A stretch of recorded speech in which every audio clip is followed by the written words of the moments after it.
که څه مشکل دی او حل کیږي نه، نو د نبی کریم صلی الله علیه وسلم نه ثابت یوه داسې دعا ده چې انتهایی اسانه هم ده او په دې باندې الله تعالی هر مشکل حل کوي.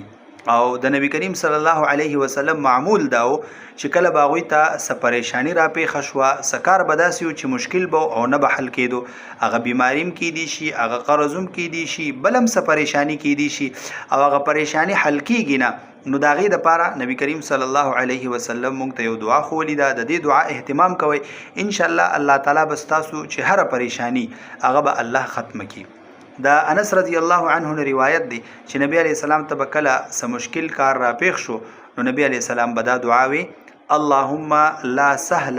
الا ما جعلته سهلا وانت تجعل الحزن اذا شئت سهلا فسهل امورنا كلها یا ارحم الراحمین. چې دا غي ترجمه ده یا الله پاکه سکار آسان نشته مگر هغه کار آسان دی چې توی آسان کی، نو زمونږ ټول کارونه آسان کا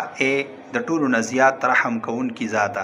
نو دا دعا وایه چې کله څه مشکل را پیښ شي، ان شاء الله الله تعالی به مشکل حل کوي.